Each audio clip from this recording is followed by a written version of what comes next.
नमस्कार, capital TV देख रहे हैं आप। मैं हूं आपके साथ पूजा। ब्रेकिंग नाउ में बड़ी खबर अयोध्या गैंगरेप मामले से जुड़ी ही आपको बता रहे हैं, जहां सीएम योगी आदित्यनाथ का ताबड़तोड़ एक्शन जारी है। चौकी इंचार्ज थाना अध्यक्ष को सस्पेंड करने के बाद योगी आदित्यनाथ की तरफ से एक बार फिर से बड़ी कार्रवाई की गई है। एक और सिपाही को सस्पेंड कर दिया गया है। मतलब अब तक 3 सस्पेंशन हो चुका है। तो वहीं इस पूरे मामले को लेकर बीजेपी भी जबरदस्त प्रहार कर रही है। समाजवादी पार्टी को लेकर आज बीजेपी की तरफ से 3 सदस्यीय प्रतिनिधिमंडल अयोध्या पहुंचा, जहां पीड़ित परिवार से मुलाकात की है। तो जमकर राजनीति भी हो रही है, योगी आदित्यनाथ का एक्शन भी हो रहा है और अखिलेश यादव पर सवाल खड़े हो रहे हैं, क्योंकि अब तक अखिलेश यादव की तरफ से कोई बड़ा बयान मोहित खान को लेकर सामने नहीं आया है। अखिलेश यादव ट्विटर पर तो राजनीति कर रहे हैं, लेकिन मोहित खान को अब तक ना ही उन्होंने पार्टी से बाहर निकाला है और ना ही उनके खिलाफ कुछ बोल रहे हैं। तो कैसे फंस गए अखिलेश यादव, बताएंगे वो भी आपको। मेरे साथ जुड़े हैं कैपिटल टीवी के editor in chief doctor Manish Kumar. एक और सस्पेंशन हो चुका है, Yogi Adityanath full action mode में है। देखिए, एक्शन जितना भी कड़ा लिया जाए, जिस तरह की घटना घटी है, किसी भी व्यक्ति को छोड़ने का कोई सवाल ही नहीं उठता। लेकिन जो सबसे आश्चर्यजनक चीज है वो अखिलेश यादव, उनकी राजनीति, उनका काला चेहरा वो पूरी दुनिया के सामने आ गया है। क्या कर रही है समाजवादी पार्टी? आप देखिए, पहले आपने अखिलेश यादव ने झंडा उठाया कि कैसे मोहित खान को बचाया जाए।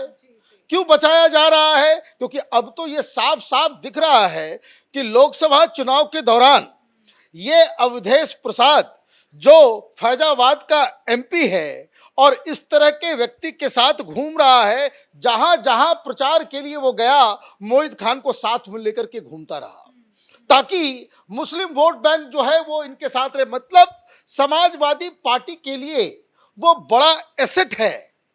वो उस शहर का मुखिया है समाजवादी पार्टी का, ऐसे नहीं। और मैं आपको बता दूं, उसकी बैकग्राउंड को मैंने चेक किया, दूसरी पास है ये। और इसका धंधा क्या है? ये पहले कांग्रेस पार्टी में था, 2011 में ये समाजवादी पार्टी में आता है, नेतागिरी शुरू करता है और दूसरी पास मजदूरी करता था। और अभी इसके पास 50 करोड़ की जमीन है। वो कब्जा करके वो गुंडागर्दी करने वाला व्यक्ति, ये शुरू से आपने उसको नगर अध्यक्ष बना दिया। वो समाजवादी पार्टी का इतना बड़ा लीडर हो गया कि वो इस तरह के काम भी कर रहा है और उसके खिलाफ पार्टी को एक्शन लेने की हिम्मत नहीं पड़ रही है। सवाल यही है कि इतने दिन बीत गए हैं, मोहित खान का नाम बार बार आ रहा है, आरोपी भी है, पुलिस की गिरफ्त में भी है, लेकिन अब अखिलेश यादव नहीं पार्टी से बाहर निकालेंगे या उनके खिलाफ नहीं बोलेंगे तो कब बोलेंगे? देखिए, बोलेंगे क्या खिलाफ? अभी अभी मंत्री हैं योगी आदित्यनाथ के मंत्रिमंडल में, संजय निषाद साहब ने एएनआई को बताया कि जो एक्शन लेने की बात तो छोड़ दीजिए, ये समाजवादी पार्टी के लीडर वो पैरवी कर रहे थे कि कैसे मोहित खान को बचाया जाए। और आप ये समझिए कि एक मंत्री की तरफ से ये बयान आ रहा है, इसका मतलब है कि इन्वेस्टिगेशन में तो कौन बचा सकता है? ये अवधेश प्रसाद तो कहीं नहीं फोन कर रहा था कि एफआईआर मत करो। ये सारे लोग इन्वेस्टिगेशन के तहत आएंगे और एक मुजरिम की सहायता करने, और जिस तरह का जघन्य अपराध ये लोग, एक तो बलात्कार, प्रेग्नेंट कर दिया, उसके बाद 2 महीने तक उसका परिवार वो घूमते रहे और ये लोग ब्लैकमेल करते रहे। और अभी हाल में आप रात में जाकर के हॉस्पिटल के अंदर घुस करके आप धमकी दे रहे हो कि सुलह कर लो, केस वापस ले लो। तो ये सारी चीजें समाजवादी पार्टी जो अपराधी हैं उसको बचाने में जुटी हुई है। अभी नया 2-3 मसला आया है। क्या कहा अखिलेश यादव ने कि भाई सबका डीएनए टेस्ट होना चाहिए। और डीएनए टेस्ट करवाओगे? पर डीएनए टेस्ट होगा, आप तो छोड़ दीजिए डीएनए टेस्ट। चाचा जी उससे भी 2 कदम आगे निकल गए। शिवपाल यादव का बयान आया कि इसमें नार्को टेस्ट होना चाहिए। किसका नार्को टेस्ट होना चाहिए? ये नहीं कि मोहित खान का नार्को टेस्ट करो कि सच्चाई सामने आ जाए।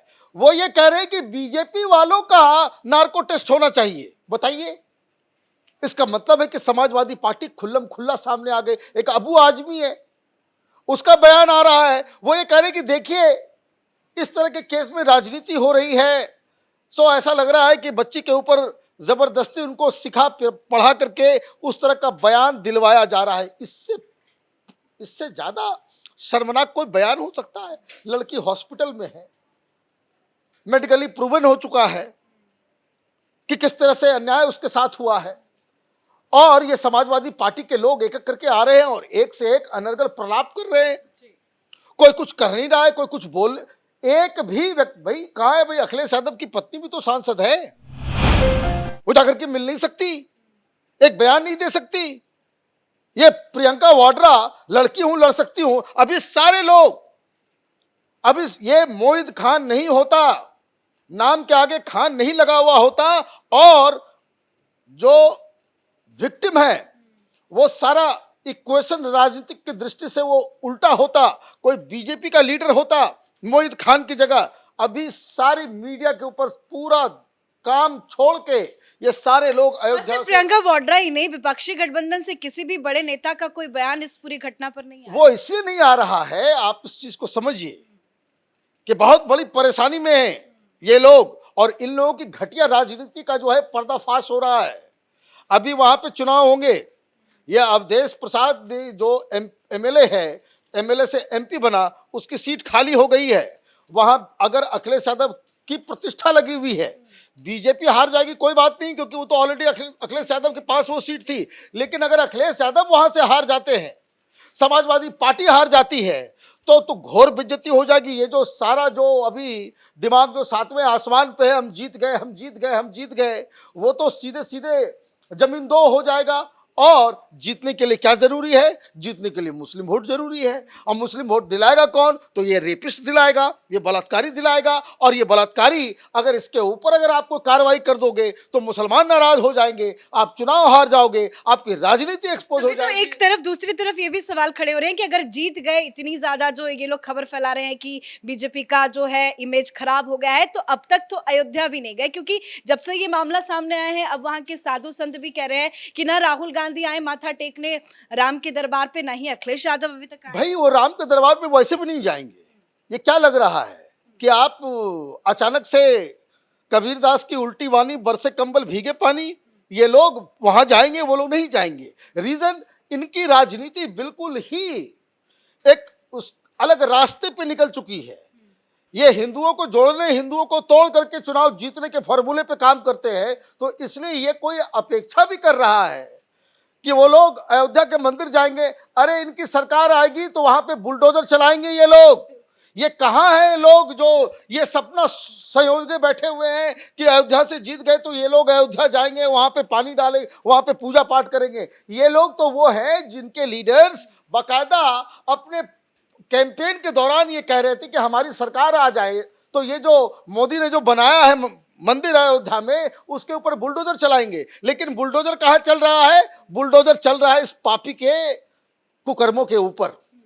यह आदमी, मैंने कहा कि दूसरी पास व्यक्ति है, और कम से कम 30-40 जमीनों को इसने हड़पा है। किसका?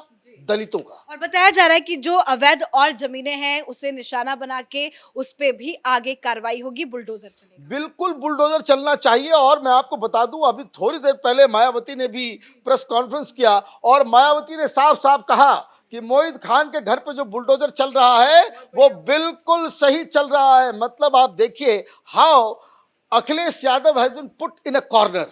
आपकी घटिया राजनीति होता क्या है कि जब आप छल की राजनीति करेंगे, झूठ की राजनीति करेंगे, अफवाह की राजनीति करेंगे और प्रपंचों की राजनीति करेंगे, तो आप कभी न कभी इस तरह के सिचुएशन में फंसेंगे कि जहां फिर आप अपने आप को बिल्कुल असहाय पाएंगे।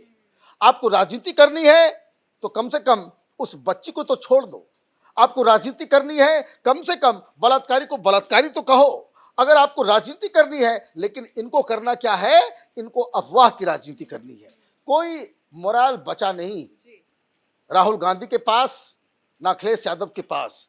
ये इस घटना ने इन लोगों के दोहरे चरित्र को पूरी तरीके से उजागर कर दिया। धन्यवाद सर अपडेट के लिए। तो वाकई में सवाल खड़े होंगे ही, क्योंकि राहुल गांधी मणिपुर चले जाते हैं, विपक्ष के जितने भी बड़े नेता हैं मणिपुर को लेकर राजनीति करते हैं, लेकिन अब तक कोई भी विपक्ष का बड़ा नेता अयोध्या जाना तो दूर, लेकिन इस पूरे घटना को लेकर भी कोई बयान नहीं दे रहा है, बल्कि मोहित खान जो कि मुख्य आरोपी है उसके समर्थन में ये विपक्ष के तमाम बड़े नेता नजर आ गए हैं। लेकिन जब से इस पूरी घटना को लेकर योगी आदित्यनाथ की एंट्री हो गई है, योगी आदित्यनाथ ने पीड़ित परिवार से मुलाकात कर जो कार्रवाई का भरोसा दिलाया था, वो कार्रवाई अब सुपर एक्शन मोड में शुरू हो चुका है। कल ही बुलडोजर चला और आज एक बार फिर से एक और सिपाही का सस्पेंशन हो चुका है और आगे भी बड़ी कार्रवाई की तैयारी है। इस बड़ी खबर में मेरे साथ फिलहाल इतना ही। कैमरा पर्सन रवि के साथ मैं पूजा, कैपिटल टीवी।